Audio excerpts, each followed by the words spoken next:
There is a world far, far away, where a cycle of ages continues, where the kindling of the flame determines the future of the world. But it wasn't always this way.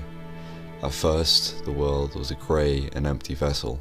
It was this empty vessel where the world was still and unchanging, and dominated by the everlasting dragons. It was this world which we know today to be called the Age of Ancients. In the Age of Ancients, the world was unformed, shrouded by fog. A land of grey crags, arch trees, and everlasting dragons.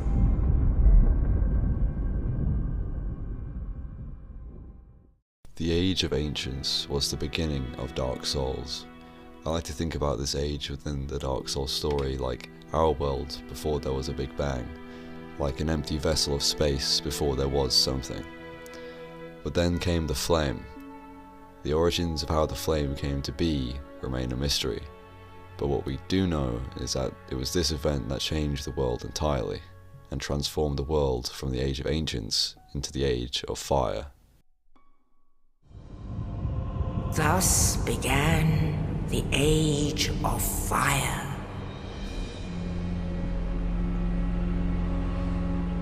But soon the flames will fade, and only dark will remain.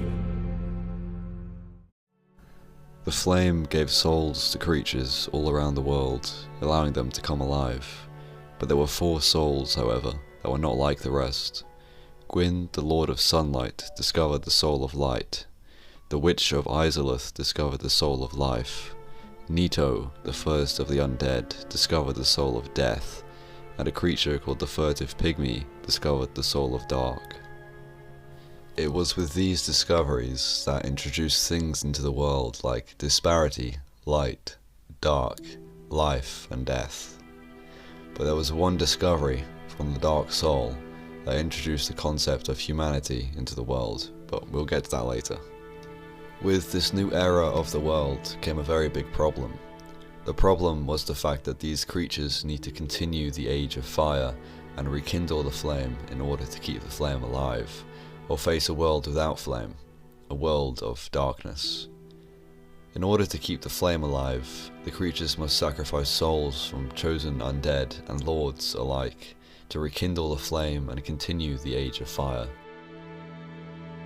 This brings me towards the concept of our player character, as we are the chosen undead, and so naturally the creatures would want to sacrifice our character to continue the Age of Fire. This is the motive behind most bosses and enemies throughout the game and why they want to attack us. But what actually is our motive? Like, what really is our goal within Dark Souls? Besides doing the run back to the bed of chaos within Lost Izalith. The answer to this question is much more simple than it sounds. Our player character is called the Chosen Undead, and the motive behind our character is up to us. The motive is what we make it. Whether you want to continue the Age of Fire or enter a world of darkness, the whole point is that it's up to you. You're the only person in the game to decide the fate of the world, which to me, and hopefully to you as well, is really interesting. Like I mentioned before, the discovery of the Dark Soul introduced humanity into the world, which, if you have played Dark Souls, you probably have noticed the fact that humanity is actually an item that you can acquire and use within the game to reverse your character's hollowing, or in other words, become human. Each humanity that you find within the game is a fragment of the Dark Soul that was split by the Furtive Pygmy, making humanity an important concept within Dark Souls. There is another important item that you get in Dark Souls called the Dark Sign.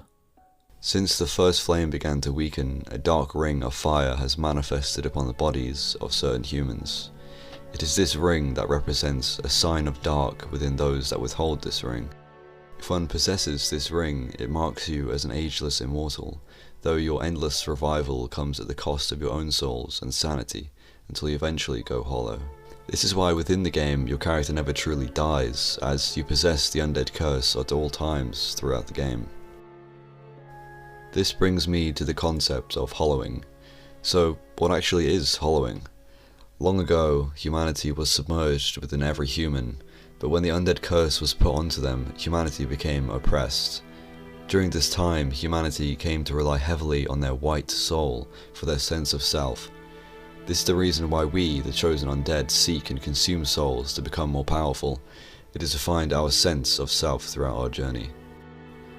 This brings me towards another important concept within Dark Souls, that being the concept of the Bonfire. Bonfires work as resting points to restore your health and Estus flasks, and are fueled by the bones of other chosen undead. Bonfires are connected to the first flame and work as a network through coiled swords. The heat that the bonfire's flames produce are able to heal our injuries, and we collect a liquid form of the bonfire throughout the game called Estus, which can heal our character.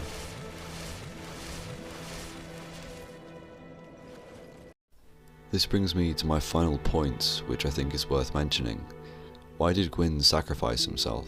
During the ending phase of the game, you go face to face with Gwyn, the Lord of Sunlight. However, this isn't the same Gwyn that we know from the myths and legends.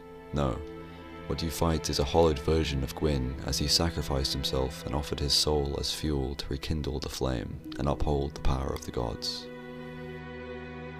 This again brings up the point which I mentioned earlier, as the choice between rekindling the flame or creating a world of darkness is up to us. The question is, do we continue the cycle of the flame, forever rekindling and upholding the power of the gods, or leave and create a world of darkness which seems to be so inevitable? What happens when the world eventually runs out of fuel for the flame and we are left with whatever remains? Whatever the outcome is that we decide to choose, the outcome is up to us.